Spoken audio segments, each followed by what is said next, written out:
Welcome back, everyone. Today we are talking about Culty Vibes, and in this episode, we're discussing the similarities and differences between religions and cults and the effects that they have on us, and all of the manipulation tactics, fear based tactics, and gaslighting tactics that go into controlling the people that are following the cults and the religions. You're listening to Runions Have Layers, the podcast where two siblings explore the many layers of life and mental wellness, where vulnerability meets strength and where every shared story is a step towards self-discovery. Join us as we peel back the layers.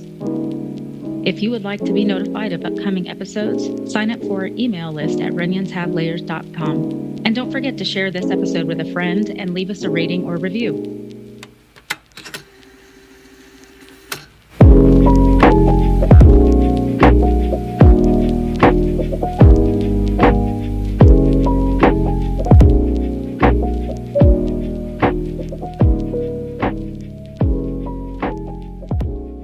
I never felt like when I was growing up that we grew up in a cult, or even as an adult, when people would compare religions with cults, I would say, well, that's not Christianity, or that's not uh religion, organized religion in general. And as I have gotten further away from it and been looking at it from a more objective lens, they have a lot of similarities and parallels, and possibly not in every single, well, definitely not in every single aspect, but they do have quite a few. What did you feel like when we were growing up that we were in a cult? No, I mean, I didn't really ever have that feeling while I was in religion. I think maybe whenever I saw movies and things that were portrayed in movies and stuff like that, um, I think I definitely thought about it. Like, especially the older I got and the more objective I was able to think about it. Um, but I don't know. Like, it's hard to really remember exactly, like, having that as such a strong feeling. But I do remember having the experience of going to church camp, and church camp is this event that usually happens once a year, and you go, and there's churches from all over the state, and you're there for a whole week, and essentially it's just like an evangelist kind of thing, and they they plan a bunch of fun events and games, and there's team building stuff during the day, and there's food, and it's like you're staying in dorms, and you're essentially just there, for the whole week. And at night there's church every single night, and it's essentially like a church service every night. And like that sort of environment was like the main environment that I would characterize as feeling culty, especially now that I'm thinking back on it. But on a like week to week basis, I didn't really feel super like in a cult kind of thing.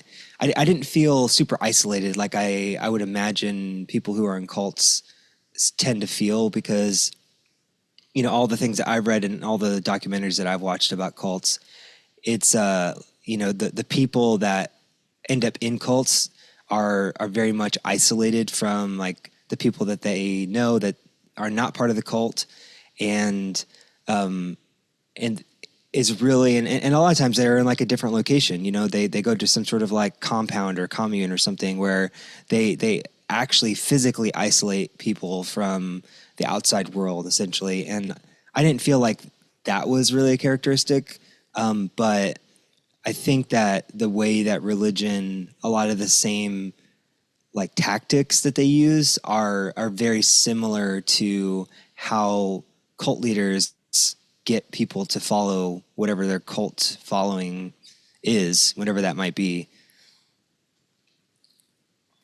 Did you feel like we were in a cult? I mean, was there anything specific that you had feelings about? No, not at all. Not when I was in it, not when we were growing up, not as an adult. It was more when I removed myself from the controlled environment and looked at things from a more objective lens from the outside, did I see the similarities. But no, absolutely not when I was in it. And I would hear people say that, and or people would say that to me directly, like Christianity is a cult. And I mean, I didn't do any research or think critically about any of it. I just was like, no, you're wrong because you don't understand. They didn't understand that this was the right way. This was the one Right. true And path. that's a very characteristic thing of Christianity, at least Mhm. in our experience, I think, where it was like if there was any sort of difference in opinion or disagreement about the Bible or the way that people interpreted things or the way they saw things, there was always this attitude and like way of talking about religion as like, oh well, they don't know the real way, or they're not following the one true God or whatever. And it could be even just like it wouldn't even have to be like Islam or Buddhist or something. It could be like a Baptist church versus a Pentecostal church, or a Catholic church versus a Baptist church. It's like, and it could be local, like, oh yeah, well they don't know what they're doing on the other side of town. They're making stuff. I don't know, whatever. I don't remember what they used to say because it's been so long. But they, there was always this attitude that the way that we're doing it is better, and it doesn't matter. I mean, maybe it's just a church I was at, and maybe that it could have been the people that were there. But that's been my experience. Is that there's this like, yeah, there's just attitude about like what we are doing is right. I have the definition of cult here, and I just want to read it. So the dictionary defines a cult as a system of religious reverence and devotion directed toward a particular figure or object.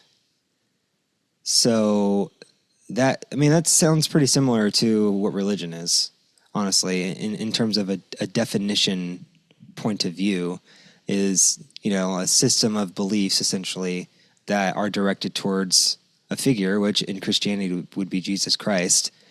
And, there's a whole bunch of extra details in the Bible that talk about the way that they should believe and act and talk and all that sort of stuff. So, I mean, I think that the main difference for me between a cult and a religion is that often cults are led by some sort of charismatic leader that is in like existing right now, like physical here, and they're using religion as a way to influence people into doing what they want, or following their ideology of some sort. And in religion, in Christianity specifically, Jesus isn't alive. He doesn't exist here. He's basically a figment of our imagination. And people follow that because that's what the Bible says. And that's what people for hundreds of years have said, that, oh, there's this God up in the air somewhere that is, watching everything we do, and he's made all these plans for your life. And so you should dedicate your entire life to following him so that whenever you die, you can get treasures in heaven, essentially.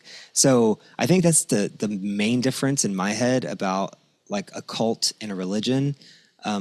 Although there are religions like Scientology, for example, that they don't have that sort of charismatic leader, so to speak, in that it's more ominous. Aliens, I guess, is maybe the closest thing that is really like a figure that could be in existence. Maybe they're living here with us and we just don't see them. So how do you differentiate between, like, I guess maybe before you left religion, did you have anything that really distinguished a cult from a religion for you? Or like, how did you think about cults before, and how do you think about them now? I did not associate the two together in my mind when I was in religion. And I think a lot of that was justifying the beliefs that I had. And honestly, the fear of stepping outside of what I believed and doubting and like the upheaval to my entire life if I had a new belief system. So I didn't see it at the time, but I put together just a quick list, some of the things that you have already said. And as I'm reading it, it's like, check, check, check. It has Yeah, all of these exactly. points, and both. So the similarities between cults and religion, they both have a specific belief system. They may not be the same belief system. A lot of times it's based on the Bible, but even in churches like organized religion, they can cherry pick and take certain pieces of what the Bible says and base their beliefs on them. And cults do the same thing. The Yeah, community and exactly. belonging, a lot of vulnerable people are looking, to change, to be accepted, to find community, a family, to belong. Charismatic leadership, we talked about different rituals and practices. They have, similar worldview or values. They want to convert people or bring people into the fold. So they have like a mission, sacred texts and teachings, a hierarchy and organization. Although I'm not sure if cults have an actual hierarchy, if it's just a leader and then all the members, because in a church it has like the pastor and associate pastors and, all that kind of stuff. I think Symbolism. it's probably I think there's definitely a hierarchy in cults because usually there's the leader and then there's like some sort of inner circle that Hmm. is involved with the cult leader, and whenever you see documentaries about cults and people recounting their experiences, I feel like there's always this main idea that they see they talk about people that are close to the cult leader or they like their inner circle and how some of them get like really close to the cult leader and end up being in some sort of like physical relationship with them or that they that's what they it's all they wanted or whatever. And I just remember like that there's always this idea that there's the cult leader and he has some sort of insulation. They have some sort of insulation. Hmm. Usually I think it's a man most of the time, which is a whole other thing that we could go into, but which I think is important to point out that the patriarchal approach to this. Like I feel like it's very male driven, and religion is too. The patriarchal idea that that a man is.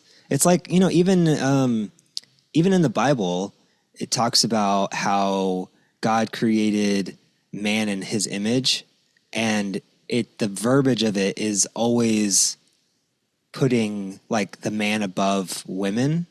Hmm. And I think that idea is constantly put into practice in religion and also into cults because cults often use Christianity and religion to justify what they're doing and kind of what they're evangelizing essentially.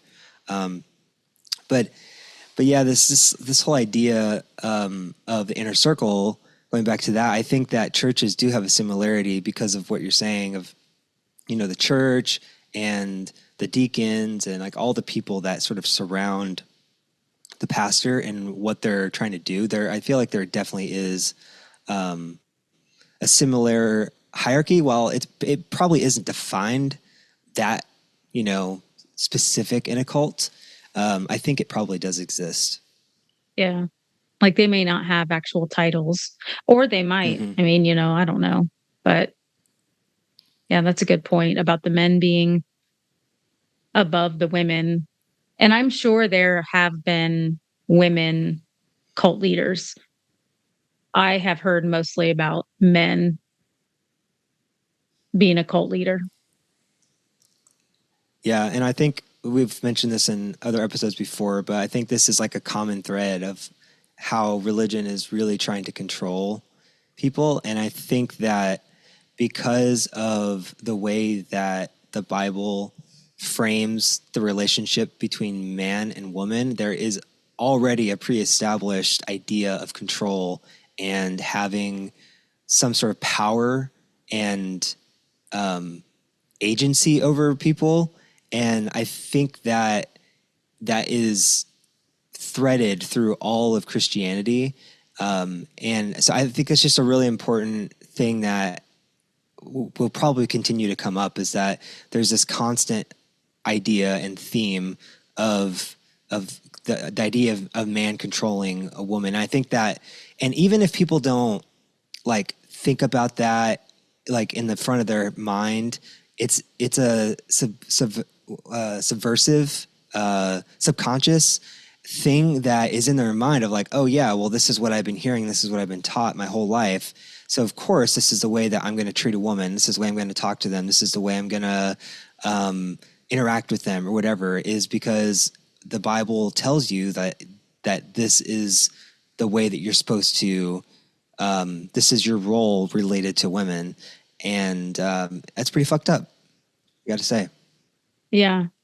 Yeah. Very old Because fashioned. men are biblically deemed the head of the household, and the woman is supposed to submit. And submit doesn't mean obey, but at the end of the day, the man has the final say, or is supposed to have the final say on everything that happens in the home. And I don't think that's true partnership. No, it's not. It's I mean, even going back in history, you know, when marriage was not about love, it was about like wealth and Mhm. like creating peace between families, like there, you know, or like ownership of land and things where, you know, like one family and the other family, they need to get along. So of course they're going to have a marriage between their son and daughter because that's going to bring the families together. It's going to make their wealth more, and it's going to like sustain their family, going back to survival of the fittest, and also to altruism and things like that. The people that are your family are the people that you're going to care more for. And so I think that there's been this idea that like that, you know, you're marrying for reasons that are not about love and happiness and things like that. And I think that that's trickled down, not to say that people do that now, but I'm saying that the idea of like marriage and the relationship between two people from a biblical standpoint, it wasn't really ever about like love and partnership and teamwork and working as a team and together. I think that it was more about like a strategy essentially, and I think that is, it's very obvious when you read anything in the Bible about relationships and marriage, and it's very not in tune with the way that we see relationships today, for sure. And even, you know, 20, 30, 40, 50 years ago, it was, you know, still probably not totally in line with the way that people approach marriage. But moving on from the marriage point, I just want to go into some of the psychological ways that religion and cults have similarities. And I think the biggest thing in my experience, especially looking back objectively on religion in my experience, is this idea of gaslighting and using shame and guilt to make people feel and question like the way that they're living their life is not the right way, and that they have to change the way that they're living to fit in and to be a part of this group that they want to find belonging in. And you know, like we talk about, especially recently in society, there's the term gaslighting, I think, has become a lot more, people are more aware of what that term means and what it is than they were 10 years ago. Yeah. And I think that it's, when, you know, when you think about it and the way that men gaslight women into thinking that how they view something, or like victim shaming when women are sexually assaulted, and using gaslighting as a way like, oh no, that didn't really happen, like you were just too drunk, or you just don't remember it right, whatever.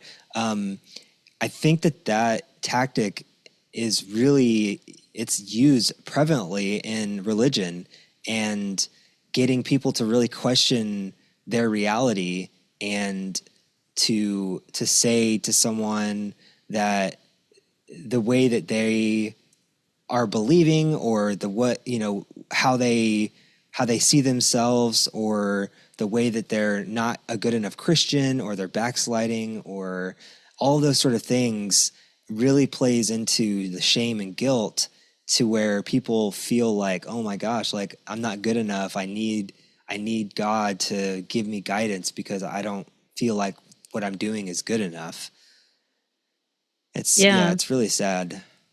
Yeah, and that goes along with what I was going to say is the loss of identity, because in religion or in Christianity, the churches that we went to specifically is what I'm speaking on my own experience. I We were supposed to have our identity in Christ, right? Whatever aligns with the Bible, whatever pleases God, whatever is in the will of God. And so I never truly knew how to define my own identity or figure out who I really was and what I really wanted. And I also realized that I had a really hard time making decisions on my own, because I would always either pray about it, seek guidance, see what the Bible said, talk to a pastor, talk to an elder, talk to somebody who's more, experienced in the faith or whatever. And I never learned how to trust my own intuition, my own gut feelings, and figure out what was right for me in a certain situation. And so my identity was just like all over the place, and it took me a while to learn, to unlearn what I had learned and all the gaslighting, and relearn for the first, or I guess learn for the first time, um what who I wanted to be and what I wanted my identity to be, and how to trust my instincts and how to make decisions on my own.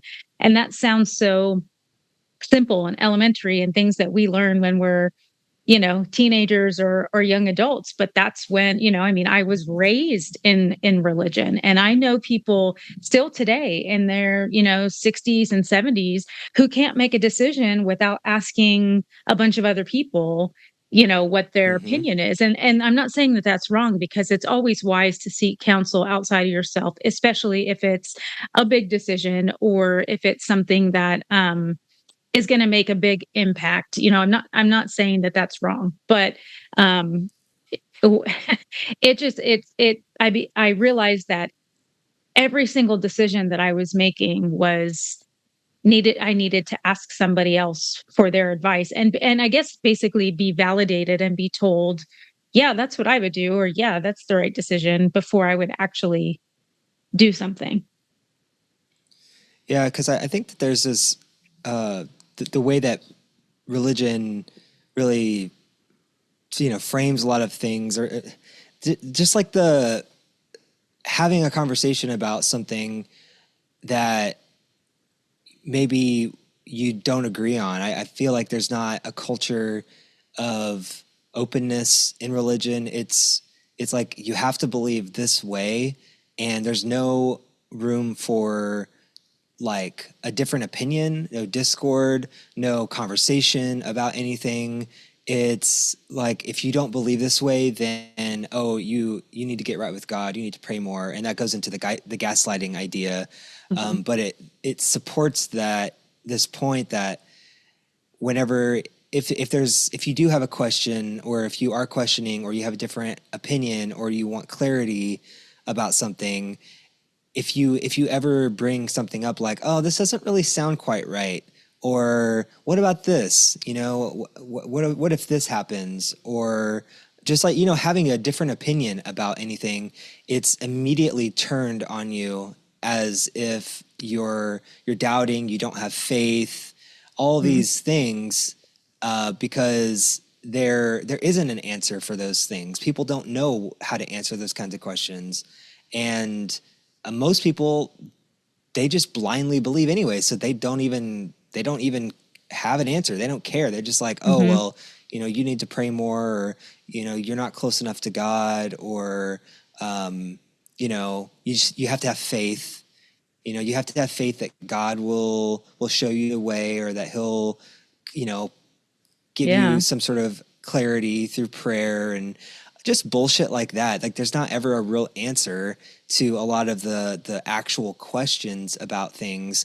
And I think this idea that you're talking about, where you had to constantly, not constantly, but you were seeking counsel and knowledge and help from other people on decisions, I think is a side effect of not really feeling like you're able to ask a question, and really have a disagreement about something, because you want to be in good faith. You don't want to feel like you're doubting. You don't want to feel like you're falling outside of God's will or Hmm. whatever. And Well, and yeah, it's what else do also you have? it's also within certain religious circles anyway. It's there's the idea that God will reward you for your faith, for you know um, staying the path and walking the narrow, what's it called, narrow path or narrow way, that everybody else doesn't, and keeping your faith, your eye on eternity, and that you're going to be rewarded for that regardless of what is happening here on earth. And that's what's so frustrating is your finances could be falling apart, your marriage could be falling apart, you could be losing your job, and the answer is just pray and just have faith. Yeah, Okay, but how do yeah, I help myself? yeah, exactly. How Yeah. do I deal with the issues that I'm dealing with right now?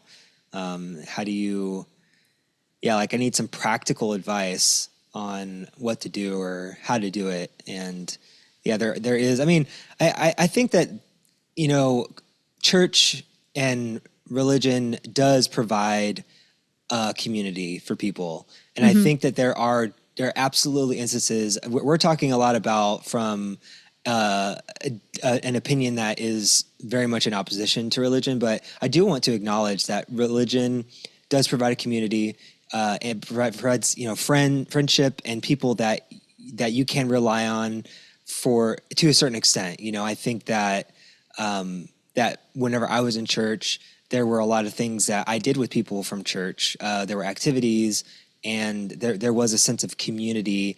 And if something was going on, often, like, when mom and dad were struggling, sometimes there were often times where people would help out. Like when dad died, for example, that's something that Mhm. is in my mind a lot.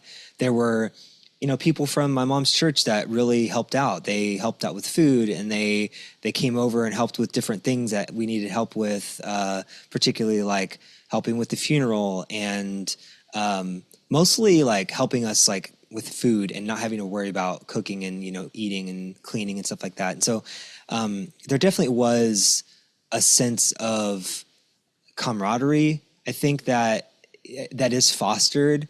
And I think that's a big part of what draws people into religion also, is that this community and people that you see on a weekly basis, and that in some senses I think people look forward to that. So I don't want to totally paint Christianity and church and everything and totally all bad, because I think that there are definitely some things that can be beneficial to people, especially if you are lonely, if you are going through a divorce, or your spouse just died or something. And I think that it can provide support. On the flip side of that, it it's an opportunity for religion to sort of capitalize on people who are in vulnerable states too. So I think that there's two sides of that coin, to where people might be going to seek some sort of place to belong, or to not feel lonely, to have a sense of community and connection with people. But then, if as soon as they start acting or talking or something that's not in line, then it's like, oh well, you're not in line, or you need to get saved, you need to, all this sort of stuff. And then it makes people feel like now in order for me to stay, I have to submit and fall in line with this set of beliefs in order for me to stay with this community that I built. And And yeah, I don't know. It's just like, that's usually where people start to adopt the church persona, as we've talked about mhm, before, like one person in the church and one person out, because you're not accepted for who you truly are. Like, say you still cuss, or you still drink, or you still smoke, because there are several denominations within Christianity specifically, and I know some other cultures and religions in other parts of the world where drinking is not allowed, and smoking is not allowed, and cussing is considered unwholesome talk. And it's like those are habits that people get into, that I'm not going to argue whether they're right or wrong, but within Christianity specifically, then you're not accepted if you're not changing. And they call it sanctification, and that sanctification is a process. But they still expect you to get to the end of that process at some point, you know. And if you mhm, don't, if yeah, you don't fall in line, then you're not accepted. And oh, we're going to pray for you, and you need to change, and God's going to change you, and all these things. And it boils down to, you're not accepted for who you really are, because you were born bad, quote unquote. You know, um, right, yeah. yeah, Yeah, and like that like their message is come as you are, and God can mold you into what he wants you to be. And it's just this idea that you come and you're supposed to be accepted for who you are, but then when you get there, it's like actually like you're not, God has to change you. And yeah, it's just so twisted. It's very twisted. Uh, what about some of the psychological impacts that this has? I know, like, I think anxiety can definitely play into this with the idea of what we just talked about, of you know gaslighting and having to have possibly two different versions where you're feeling like you need to fit in some way, and like not knowing how people are going to view you because like people seeing through that facade maybe. But I also think that there's definitely some trauma for sure. I mean, I have trauma just from getting over that. I mean, talking about like the whole burning in hell thing, hmm, that's a very traumatic thing to have to try to get over and like work through that demons. And we talked about Halloween before, like not like feeling like celebrating something like Halloween is a sin, or that you're going to burn in hell for it, or that you're going to have some sort of demonic thing following you around or attached to you. attached to, yeah. Yeah, like I think there's a lot of that trauma. I talked about the way that I view the world in terms of black and white, and how I've had to reframe a lot of that. I think for me, I don't know if it's traumatic necessarily, but it's definitely something that I'm constantly having to relearn and like let myself be more open to different points of view. What kind of trauma do you have associated to Christianity, and like how has that been manifesting for you? Yeah, for me, I think a lot of it is fear-based, as we've discussed before. A lot of it was rooted in purity culture, believing that I was responsible for the actions and thoughts of men, and that um, any kind of sexual behavior before marriage equated me to a used, chewed up piece of gum, or so whatever other analogy that had been used. The purity culture really screwed me up. I mean, really, for years. Um, and and identity, like I talked about before, not really knowing who I was outside of Christianity, and looking toward God, or to the Bible for guidance. And that those are things that I continue to unlearn and continue to work through. every day. And thankfully I have some really great support, and I'm committed um, to learning, unlearning all of those things. But yeah, I mean, it's not an overnight type of thing. Definitely. I No, not at mean, all. clearly to your point, I mean, you left religion at 18, and there's still things, just from your childhood that you're Oh still yeah, working like through. It's it's crazy. pretty. Yeah, it's insane the amount of like because it's ingrained. You know, when you learn these things, you're often most people are like children, Mhm. and that's when you're most formidable, and that's when you're really putting all of the pieces together. And once you're an adult, although I wasn't like fully developed yet at 18, I I still like a lot of those main core beliefs that I learned when I was a child. It takes a lot of work and effort to unlearn and to deconstruct that to where you can see the world in a different way. And yeah, it's really hard. So I can imagine that you leaving religion a lot later in life. I don't know if it's Mhm. easier. Maybe it's easier because you've gone through more things. You have more experience. You have more of a logical brain than I did when I was 18. I don't know if that's different, or who knows. There might be things that you will contemplate for a long time. Just like I have, and you're just not there yet.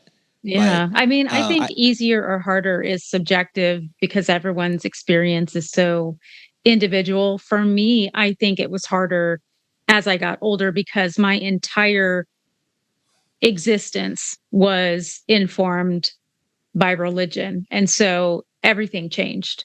And I had to be willing to just accept the consequences that came along with that because it was so important to me to be authentic and be true to who I really am and what I truly believe. Um, so for me, yeah, it was hard. It took me a couple years to finally, break free because it was that difficult of a decision for me. So, Yeah, I can imagine. It's just like the kind of loss and the grief that comes with that, mhm. especially having put so much effort and energy and time into going to church and building that community and things like that. And once you realize that, like, I don't really believe this way anymore. It's kind of like, whenever you're in a relationship and you have this feeling like, man, I'm just not feeling this anymore. Or like I'm not connected, or I don't love this person anymore. And you start thinking of like all the things that you're going to lose, and I feel like people stay in relationships and toxic relationships because of that fact. They're like they think of all the things they're not going to have instead of all the things they're going to gain, Mhm. and all the different positive things is that they start thinking, oh, I'm not going to have this nice house, or I'm going to have to pay for more rents, or I'm going to have all these extra expenses, or whatever, fill in the blank. Everyone has their own reasons for what they think. But I mean, I've been there before, and I've stayed in relationship longer than I probably should have because of things like that. And I feel like it's very similar to religion. Is they have these thoughts of like, oh, these are all these things that I'm not going to have anymore, and that I'm losing, and that definitely has an impact on our mental psyche and on our mental health, and it starts to have this traumatic effect on us. And not to not to mention things like what we have in our outline, physical harm, and like this idea that if something is going wrong with our bodies, we have some sort of sickness or whatever, that we're just supposed to, quote, pray it away. And that, oh, let's pray to God. And, some people don't go to the doctor because they think that, oh, God will take care of it. God will heal me. He'll do whatever. And if he doesn't, then it's okay. I'm going to go to heaven. I'm going to be with him forever. Like, Yeah. people have this idea that, it's in God's hands. And if he doesn't heal me, then I'm going to go on his time. And so people neglect their own health to like follow and have, to not doubt again, going back to that idea, not doubting and having faith in this person up in the sky that they're going to heal them and make them whole again. Yeah. It's And insane. I also want to point out that trauma is not just what happens to us, it's also what doesn't happen that should have happened. And Mm. that Say that more about can, that.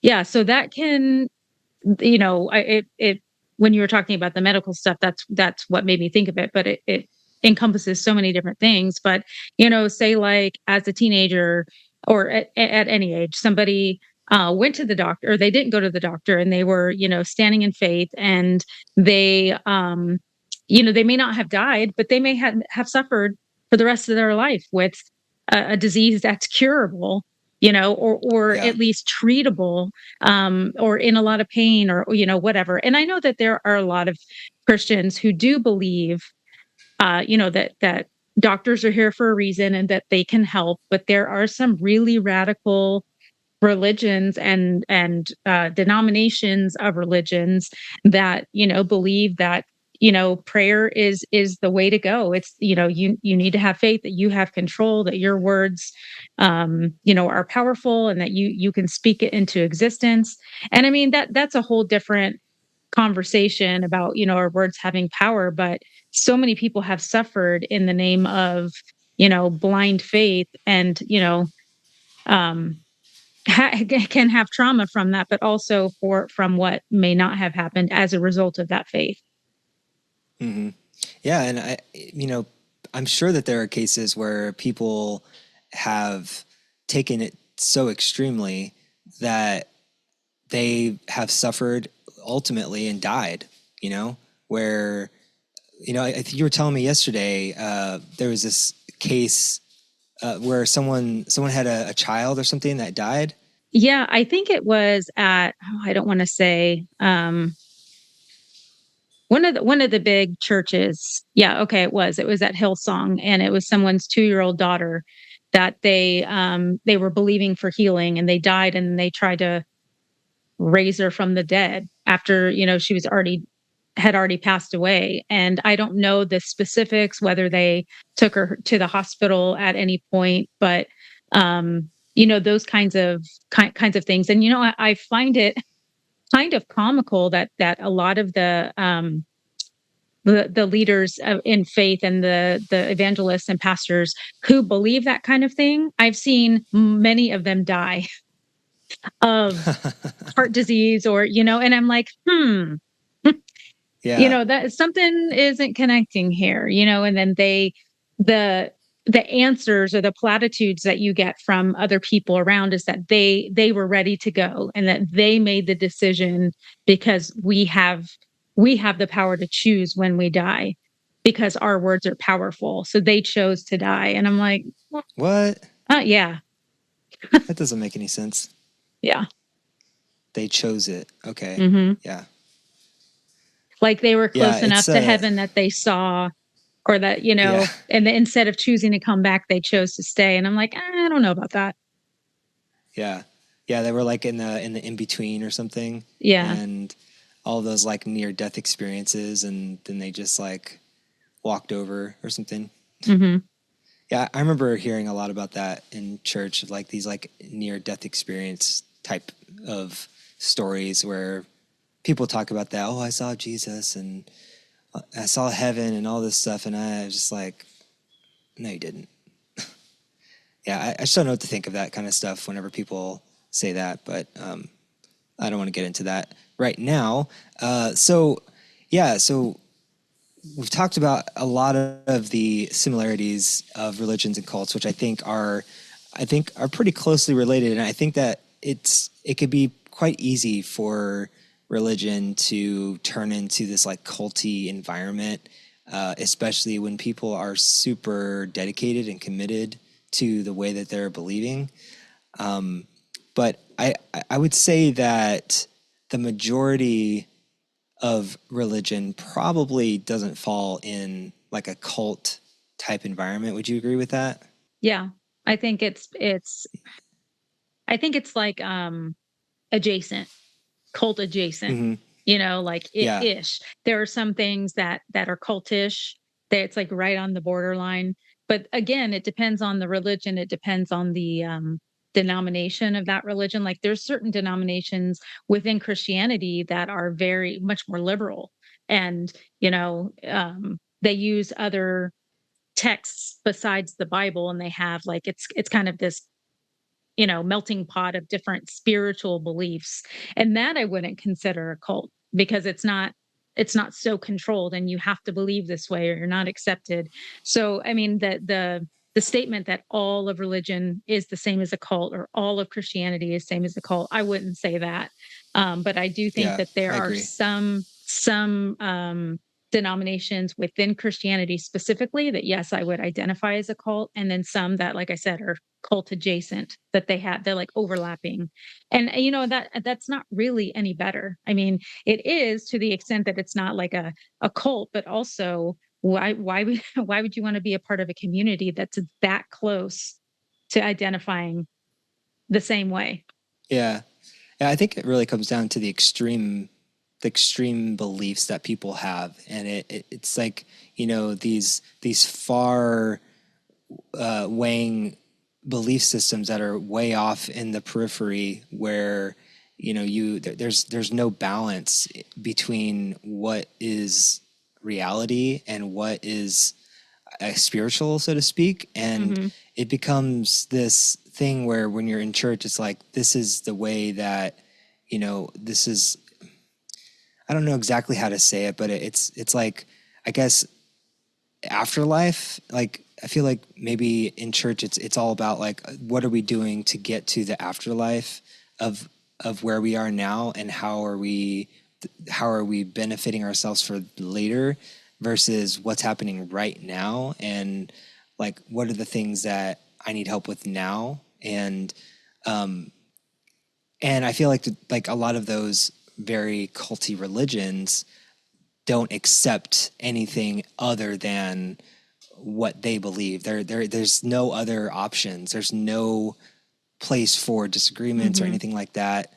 And I feel like denominations that are more accepting and less like culty, quote unquote, they're more to the center and more, I think, in tune with reality. Essentially, I Yeah. feel like people are more open, more accepting about different ideas, different identities, and less like narrowed in on, this is the one true way and there is no other way. It's very open minded versus very closed minded. Right. Because in the church that we went to, it was just like they had blinders on, and Hmm. that this was the only way, and everything else didn't matter. Like, you have to have faith that this is the true path that you're supposed to be on, and this is the path that God has destined for you to go down. And yeah, so I think that's really what, in my mind, differentiates a lot of religions from being closer or not close to a cult. And that's interesting about some of the churches that have like different texts and different, like a melting pot of different things. That's an interesting concept that I haven't heard of before. So Yeah, it's I wonder what that Unitarian church or is like. Universalist, Unitarian or Unitarian. Universalist. Yeah, is what it's called. And it's I haven't ever been, but I've looked at some of their websites, and I have had a couple of friends who have attended some. And when they told me about it, of course I was, still in religion and part of the churches that I was going to, and I'm like, oh, that's like, how can you have a church service and not preach from the Bible? And it's more about the community rather than focusing on a set of beliefs. And I mean, I find it very intriguing now. Before I was like, oh, I would never do that. Yeah. Yeah. Never say never. Yeah, true. It's kind of, yeah, it's an interesting approach Hmm. to religion in general. I think that it's definitely not what we grew up around. Yeah. It was. I feel like church is a lot more modern. It's evolved into a lot more like it's a lot more modern. It's more attractive. Like when we grew up, we were playing hymns from a hymn book that was piano only sometimes, and I just feel like there was a very old fashioned kind of thing to it. But nowadays, it's evolved to be a lot more accepting of people and all that kind of stuff. That wraps up our conversation today on Culty Vibes. Join us next time. We're going to be discussing and taking a deep dive into church finances and how churches use religion and religious beliefs to influence people to give their money to churches, and how churches can benefit from the financial side of religion. So join us next week. And I hope you enjoy this series of Leaving Religion. If you want to watch previous episodes or you want to continue on this journey with us, be sure to check us out at runionshavelayers.com, where you can find all of our episodes, show notes, and all of our blog articles related to our episodes. So we will see you next time. Thank you for joining us and peeling back the layers today. If you enjoyed this podcast and you'd like to support it, please share it with others, and please leave a review, like, subscribe, all that jazz. For more information about us, you can visit runionshavelayers.com, where you can find how to get connected with us and find resources mentioned in our episodes. Bye for now.